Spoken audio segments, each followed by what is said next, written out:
Okay, this is Faith Ringgold's Dancing at the Louvre.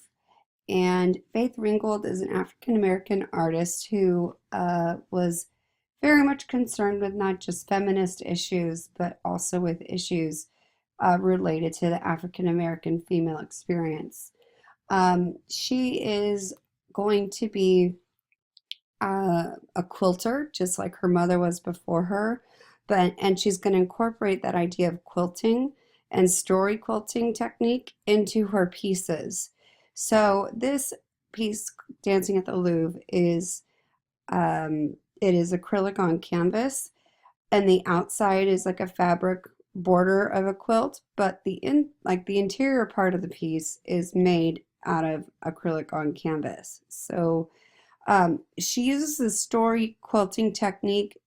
It's an important to in meaning for her work. She creates a central image using acrylic paint on canvas, which reflects her knowledge of Western art history in both style and subject matter. As you notice in the background, you've got the Mona Lisa, and then there's also two pictures of the Holy Family. But with this one, um, she surrounds it with the patchwork cloth border that includes her handwritten text. She then uses traditional quilting methods to sandwich a layer of batting by stitching the decorative front to the plain cotton backing. She first developed this format in a piece called Who's Afraid of Aunt Jemima in 1983. So Who's Afraid of Aunt Jemima is a large quilt that transformed the marketing stereotype into Jemima Blakey. She was a successful Black businesswoman. It was comprised of squares of fabric, painted portraits, and text. And Ringgold's quilt draws on Afro-Caribbean storytelling practices to create the Blakey's family folklore. It was made soon after the death of her mother, who was a seamstress and fashion designer in Harlem, and the quilt also serves as a personal tribute to the inspiration and creative skills she passed on to her artist daughter. Ringgold's technique positions her work more in the world of folk art and craft than European traditions of fine art, and that's also associating women with domestic work. Quilt making has historically been important to maintaining female relationship, particularly in the African American community. Quilting is often done collectively, allowing women to gather and have conversations away from men or others outside their community. And then young girls will watch and participate in the activity in order to learn family stories, cultural backgrounds, shared knowledge, and technical skills associated with their maternal and domestic roles.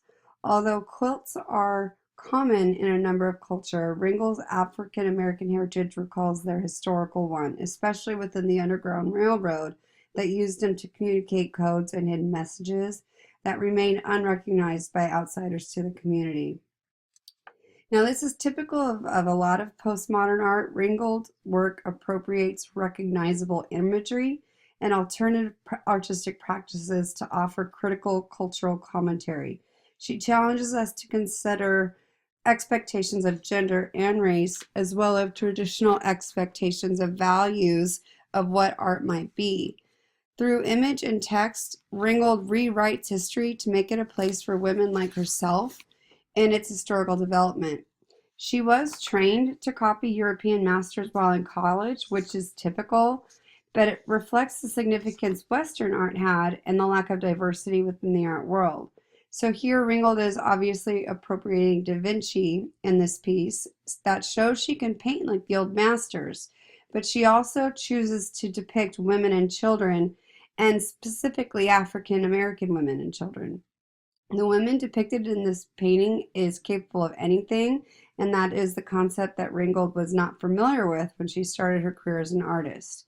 So this piece is from a series called the French Collection, and the texture of it makes it look like a quilt, and it has a fabric border. There's also writing at the bottom of the piece that describes what is occurring in the painting. The story or narrative of this piece is a mother, a friend, and her children at the Louvre, and it was based on a trip to Europe that was taken by Ringgold's family. But it's supposed to be like a fictional story, even though it has its roots in like their trip. Ringgold went to Paris in 1961 as a child with her mother, and so that's where this trip is based off of, when she went to the Louvre. But the main character in this piece, the woman in the like, I guess, white and yellow dress and earrings, is Willa Marie. Then she has a friend with her, and the other three girls as well. So there's five girls in this. So the narrative is the children are bored in a museum, and they're running around, and they wanted to have ice cream, or glacé in French. But back then the Louvre wasn't as well. Anyone who's been in the Louvre knows it's not totally organized, but the Louvre is gigantic, and to try to find certain pieces or certain paintings, it can't takes a very long time. And if with three children and you're looking for one specific piece, it could be especially taxing and tiring. So at this point, when they were there in the 1960s, there was no signs that showed you where the Mona Lisa was, so finding it was a big challenge. So what's happening is that the girls are breaking out into dance in front of the Mona Lisa and two other Da Vinci paintings. And Ringgold may have chosen these three pieces because not only do they depict women and children as the main characters, but um, there's other things that they say that Ringgold had said that on this trip, she felt really kind of uncomfortable because people were staring at the group wherever they went, because they're in France in the 1960s. This is when the civil rights movement was just really beginning to get international coverage, and the French and other Europeans did not understand how African Americans were in Europe and going to museums rather than in the Jim Crow South. And it's like the Europeans weren't hostile to them. They were just like staring, and not really in a, definitely not in a good way. They just felt like someone was always watching them. So this reflects the Eurocentrism that existed in the West, and also the belief that African American culture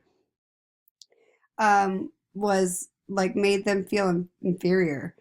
Now, people in Africa are not uncommon in Europe. In fact, quite the opposite is true.